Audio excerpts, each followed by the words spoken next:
Yo, where's your ticket? I'm afraid I don't have. There wasn't a ticket office from where I came from. Don't give me excuses. You should have bought one from the engine driver. I don't know what to say. You are traveling the wrong way.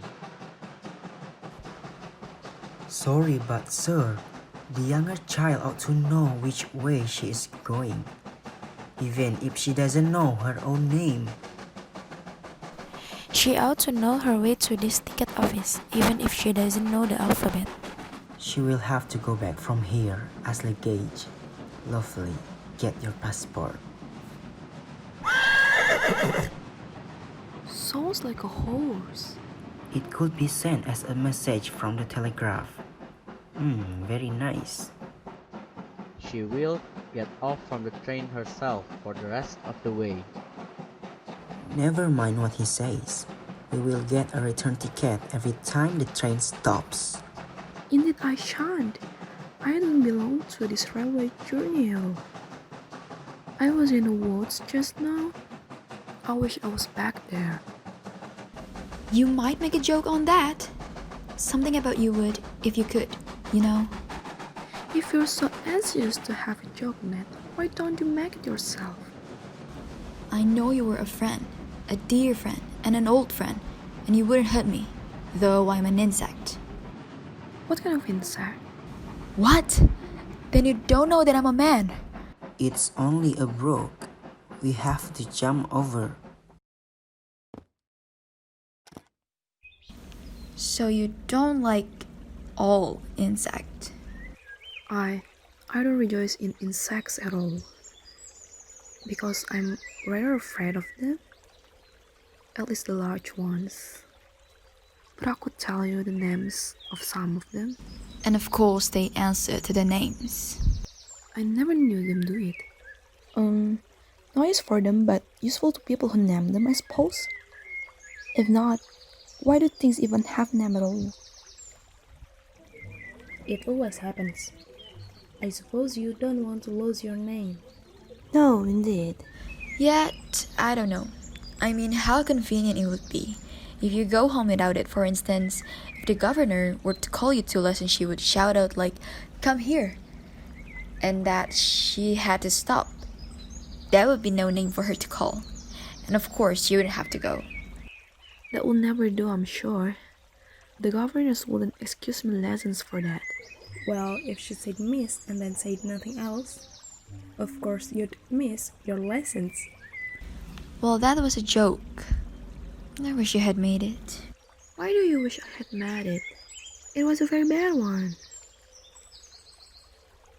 You shouldn't make jokes if it makes you so unhappy.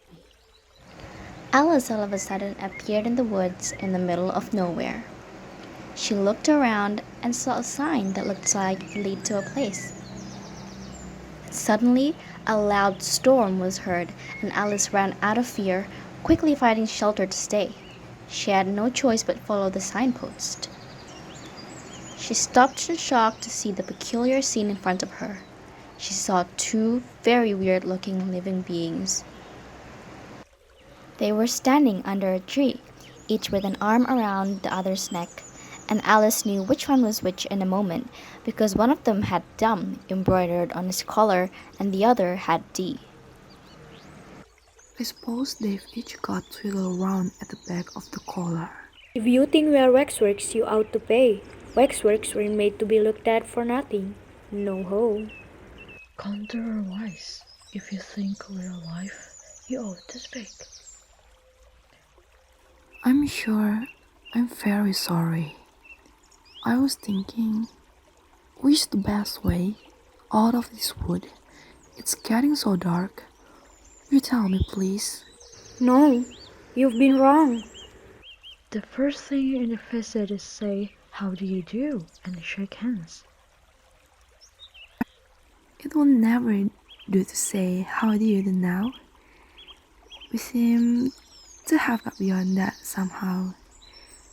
I hope you're not much tired. All right, and thank you very much for asking. So much obliged. You like poetry? Yes, pretty well. Some poetry. Would you tell me which road leads out of the wood? What shall I repeat to her? Said Tweedledee, looking around at Tweedledum with great solemn eyes and not noticing Alice's question. The walrus and the carpenter is the longest. Tweedledee began instantly. The sun was shining. If it's very long, She said as politely as she could. would you please tell me first which road? The sun was shining on the sea, shining with all his might. He did his very best to make the billows smooth. Here, she checked herself in some alarm at hearing something that sounded to her like the puffing of a large steam engine in the wood near them, though she feared it was more likely to be a wild beast. Are there any lions or tigers wild here? It's only the Red King snoring. Oh, what a lovely sight. Alice couldn't say honestly that he was. He had a tall red nightcap on, with a tassel, and he was lying crumpled up into a sort of untidy heap, and snoring loud, fit to snore his head off, as Tweedledum remarked. I'm afraid he'll catch cold with lying on the damp grass, Said Alice, who was a very thoughtful little girl. Oh, he's dreaming now. And what do you think he's dreaming about? Nobody can guess that. Why but you? Tweedledee exclaimed, clapping his hands triumphantly. And if he left off dreaming about you, where do you suppose you'd be? Where I am now, of course. Not you. Tweedledee retorted contemptuously. You'd be now here while you're only a sort of thing in his dream. If that there king was to wake, you'd go out. Bang! Just like a candle. I shouldn't. Besides, if I'm only a sort thing in his dream, what are you? I should like to know. Dido. Said Tweedledum. Ditto, ditto. Cried Tweedledee. He shouted this so loud that Alice couldn't help saying, Hush! You'll be waking him. I'm afraid if you make so much noise. You won't make yourself a bit realer by crying. There's nothing to cry about. I am real. said Alice and began to cry. If I wasn't real, Alice said, half laughing through her tears. It all seemed so ridiculous. I shouldn't be able to cry.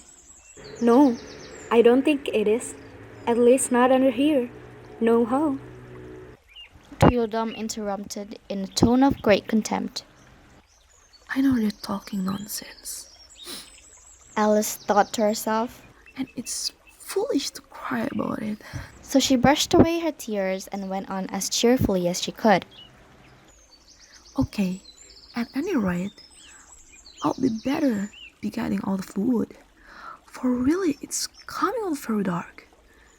Do you think it's going to rain? Tweedledum spread a large umbrella over himself and his brother and looked up into it. No, I don't think it is. At least not under here. No how. But it may rain outside. Even me, if it chooses, with no objections, counterwise. Selfish things. Thought Alice, and she was just going to say good night and leave them when suddenly it got dark that Alice thought there must be a thunderstorm coming on. What a thick black cloud it is. And how fast it comes. Why? I do believe it's got wings. Tweedledum cried out in a shrill voice of alarm, It is the crowd. and the two brothers took their heels and were out of sight in a moment.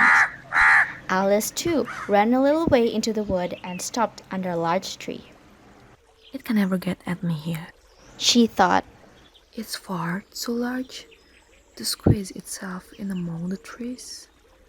But I wish it wouldn't flap its wings so it makes quite a hurricane.